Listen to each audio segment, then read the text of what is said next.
Class, may joke ako. Anong hayop ang hindi marunong magtago? Ano po, ma'am? Eh di, elepante, kasi di ba malaki siya? Corny ni ma'am. Rubes. Nakakatawa ka talaga, ma'am. Oh, +1 si Samantha, kasi siya lang yung tumawa. Thank you, ma'am. Lu, pwede pala yun? Ma'am, eto po, para sa inyo po to. Hala, ang ganda naman nito. Balita ko po kasi, ma'am, mahilig kayo sa halaman. Thank you, Samantha. Baka naman, ma'am, plus points sa quiz natin kanina. Sure, +5 ka na sa akin. Ikaw pa ba? Hala siya, pasip-sip to kay ma'am, oh. Okay, class dismissed. Pwede na kayo umuwi. Ma'am, ako na po magdadala ng mga gamit nyo para di po kayo mahirapan. Hatid ko na po kayo, ma'am. Aba naman, buti pa si Samantha, matulungin. Ginagawa niya lang naman yan para magka-plus point siya. Ay, nakakainis si Samantha, no? Halatang nagpapasip-sip lang siya kay ma'am. True. Kaya siya yung top 1 palagi dahil sa mga binibigay na points si ma'am. Guys, tingnan nyo. Convoy yan ng magulang ni Samantha tsaka ni ma'am. Babayaran daw si ma'am para maging valedictorian si Samantha. Grabe. Sumusobra na kayo. Okay, class, may i-announce ako. Ang valedictorian natin ay si... Sino pa ba? Eh, di si Samantha. Hala, totoo ba? Hindi ko expect. Congrats, Samantha! Ang galing nyo! Ang galing mong bumili ng grades! Ha? Scarlett, sit down! Ay, no! Convo nyo to, diba? Magkano binigay sa'yo, ma'am? 1,000,000? Wow, easy money! Hala, nagpapabayad si ma'am. Grabe. Ano kaya magiging reaction ng principal pag nasend ko to sa kanya? Hindi yan totoo! I-delete mo yan! Oops! Sorry na send. Deserve niyo yan. Lumalaban kami ng patas dito. Kailangan niyo managot. Okay, next applicant! Makinis, maputi, maganda yung ngipin.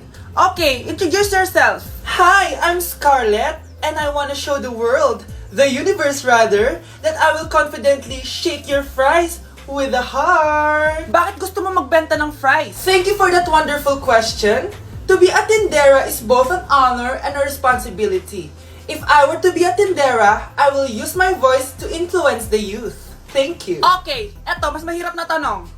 Ano mas masarap na flavor? Cheese o sour cream? If people were to argue between cheese and sour cream, well, everything is good, but in moderation. Thank you. Magaling! Pasok ka na sa top 10! The new Miss Potato Corner is Scarlett! Nasaan na yung 1 million na prize? Anong 1 million na prize? Magluluto ka ng fries. Pasok ka na sa trabaho. Magluto ka na ng dali. Nagugutom ako. Sige po, magluluto na ako. Hi, Mare! Buntis na ako! Ha? Paano ka nabuntis? Eh, wala ka namang asawa. Hello po. Nagbibigay po kami ng pera sa mga nangangailangan. Hello po, Mayor! Ako po, kailangan po namin ng pera. Ay, Mayor! Buntis ako, oh. Mas kailangan ko yan. Oo, mas kailangan mo nga kasi buntis ka. Oh, ito. Sino to? Thank you. Tsaka pala, magbibigay kami ng bahay at lupa sa mga may kailangan. Kami po, Mayor. Kailangan po namin ng bahay. Wala na po kami pagrenta. Hindi. Buntis ako, oh. Kawawa naman yung bata kung wala siyang bahay, di ba? Oo nga, mas kailangan niyo yung bahay. O ito, sa inyo yung bahay. Thank you. Sandali lang. Bakit? Sinungaling to babaeng to eh. Hindi naman totoong buntis yan. Totoo nga. Manganganak nata ako. Manganganak na daw. Manganganak? Tignan ko na lang kung anak yung lumabas dyan. Ang baho, ano yun? Di ba? Sinungaling kong babaeng to. Nagdadalang tae lang pala. Sa akin nyo na lang po ibigay yung pera tsaka yung bahay. Bakit anak? Kasi nay, buntis ako. Nakikiramay po ako sa pagkawala ng asawa niyo. Masakit para sa amin ang pagkawala niya. Kailan pala namin makukuha yung mga ipapamana niya sa amin? Ipaprocess pa po namin yun, ma'am. I-update na lang po namin kayo. Sige po, attorney. Sakit ng pagkawala niya. Nay, tignan mo, may medal ako. Ano namang paki ko dyan? Di ka ba proud sa akin? Hindi.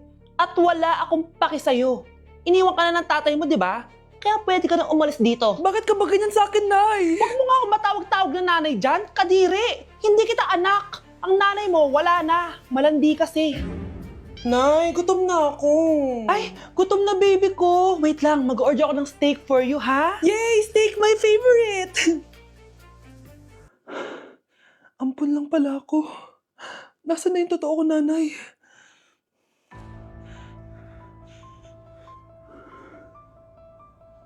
Tulog sila.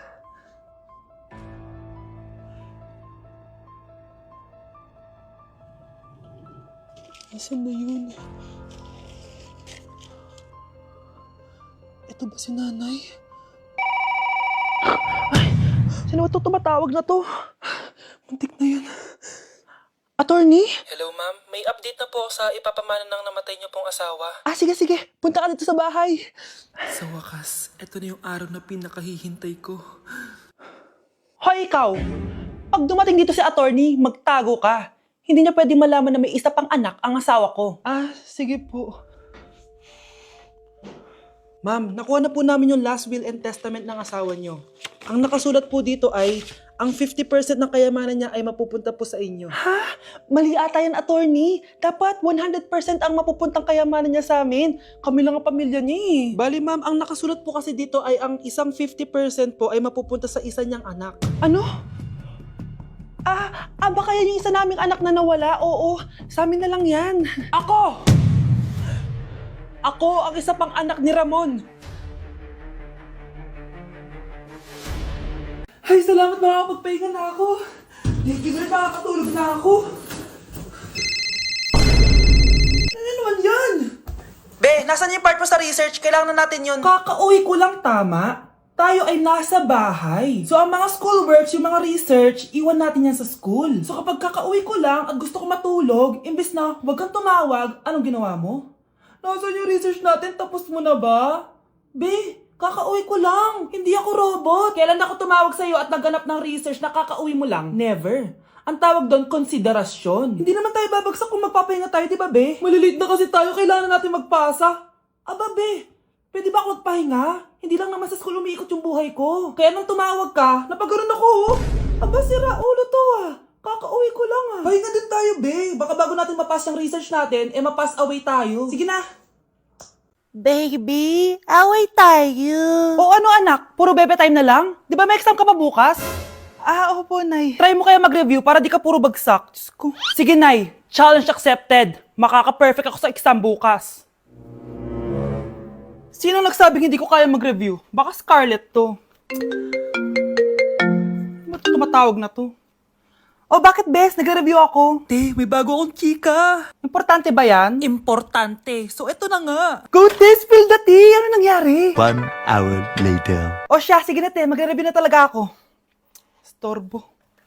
Saan na ba ako? X, Y... Hala, break na sila. Ano nangyari? 1 hour later. Mag-review na nga ako.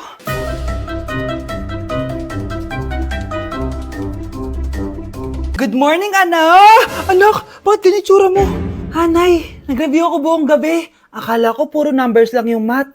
Bakit may X and Y? Di bale, anak, gamitin mo tong Radiance Glow Pure Blossom Elixirs ng YOU. Meron tong toner essence at illuminating serum. Ano naman yun, Nay? Ano to? Nakaka-bright, prepare, at protecto ng skin. At di lang yun anak, nakaka-reduce to ng oiliness at ng skin texture. Suitable to for all skin types, kaya gamitin mo to para fresh ka bago ka mag-exam. Ay, ang fresh nga. Glass skin, no? Super lightweight at super dali lang pala i-apply nito, Nay. Go na, anak. Islay mo na yung exam mo. Good morning, class. Ready na ba kayo mag-exam? Sure nang makaka-perfect ako kasi nag-review ako. First question. Kung 5 ang kinain na pizza ni Maria at 2 ang sapatos ni Cardo, gaano kalayo ang Earth sa black hole?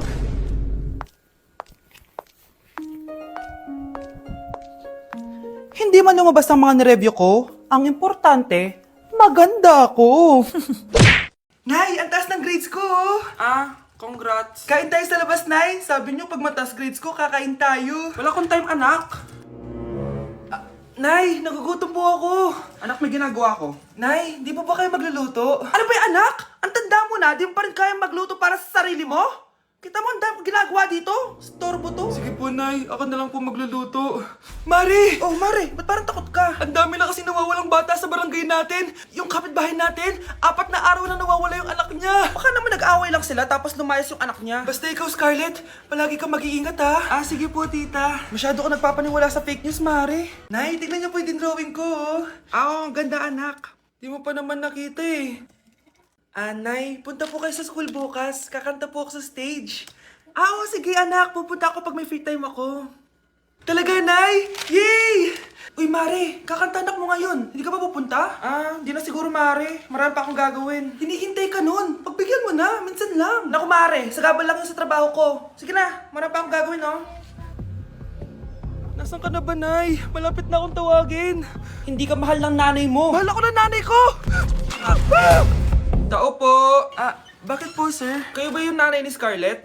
Opo. Ma'am, nawawala po yung anak nyo. Ano? Si Scarlett? Aware naman siguro kayo na maraming nawawalang bata dito sa barangay natin, ma'am. Scarlett? Yung iba, ma'am, hindi na namin nahanap. Napakawalang kwenta mong nanay. Disturb mo yan. Na-invite ako sa isang special event! Gagala na naman ako nito! Aba, saan ka na naman pupuntang bata ka ha? Hindi ka talaga napipirme sa bahay, no? Nay, payagan mo na ako! Maraming artista doon, tas marami ding pagkain. O sige, pagdala mo ako ng pasalubong ha. Tsaka pa shoutout mo ako sa mga artista doon. Yes, magre-ready na ako, Nay, ah! Oh, nauna pa kayo sa akin, be? Outfit check! This is my outfit. Actually, the theme is Purple Business Extravaganza. Basta purple, wear something purple. Let's go!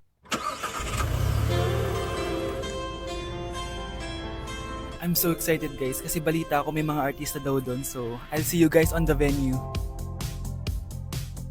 So nakadating na tayo sa venue at invited tayo sa launching ng Pinoy Drop Ball ng Bingo Plus. Pagdating pa lang namin, pinatry na sa amin agad yung Pinoy Drop Ball. So ayun na nga, tinaya ko lahat ng token ko. So ayan guys, hinulog ko na yung 3 bola. Sobrang familiar ng laro na to kasi nakikita ko to sa mga perya dati. Charan! O diba, nanalo agad tayo ng 2. Sobrang useful ng mga napalalunan ko guys. At pumasok na kami sa mismong venue at sobrang ganda guys. At ito yung mga isi-serve na pagkain sa amin guys. Grabe, ang sarap talaga ng mga sinerve nila at ngayon lang ako nakatikim ng mga ganyan be. So ayun, nilaunch na nga yung Pinoy Drop Ball ng Bingo Plus kasama si May Mendoza na napakaganda. After ng big reveal, binigyan kami ng performance ng alamat. Grabe, sobrang galing nila. At eto pa be, kumanta ng napakalapit sa amin si Miss Julie Ann San Jose. Grabe, mukha siyang anghel guys. Sobra talaga kami nag-enjoy dito guys dahil ang dami naming na-meet na tao. At isa pa dito, sobrang saya ng mga activities nila. Paglabas nga namin, inabutan na kami ng ulan pero okay lang kasi nag-enjoy naman kami. So yun lang, thank you guys. Exam na namin bukas, kailangan ko na mag-review. Hirap. Huwag ka na mag-review, te. Kunin mo yung cellphone mo, tapos mag-TikTok ka. Hindi ko gagalawin yung cellphone ko. Naku, sayang lang oras mo kaka-review. Masasaya ka pa sa TikTok. Oo na, magti-TikTok na ako. A few moments later. Anak, pinagluto kita ng favorite mo. Kain ka na. Wow, ang sarap ng pagkain. Pero konti lang kakainin ko kasi diet ako eh. Kain ka ng madami. Ubusin mo na lahat. Minsan lang yan. Hindi ako magpapatukso sa pagkain. Konti lang kakainin ko. Sabi nga nila, love your body. Huwag mong pigilan yung sarili mo kung di mo kaya. Go na, ubusin mo na lahat yan. Tangina! Oo na! Ubusin ko na lahat to! Anak, sabi ng teacher mo, bagsak ka daw? Simula ngayon, bawal ka na mag-cellphone ha? Hala, bawal ka daw mag-cellphone? Hindi pwede yan. Magalit ka sa kanya. Anay, sorry. Hindi po kasi ako nakapag-review eh. Walang sorry-sorry sa akin. Bigay mo sa akin phone mo. Kung ako sa'yo, sasagutin ko na yan. Bigay mo sa akin phone mo. Sagutin mo na! Tama na! Anak, okay ka lang? Mukha ba akong okay, Nay?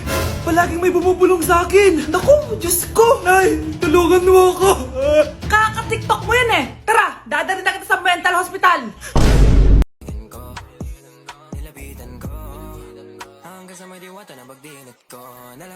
Aray!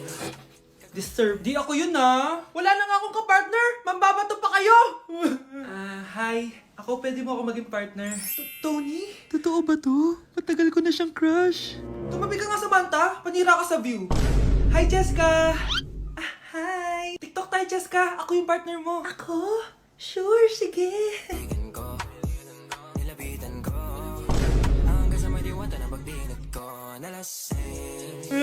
Ayoko na mabuhay.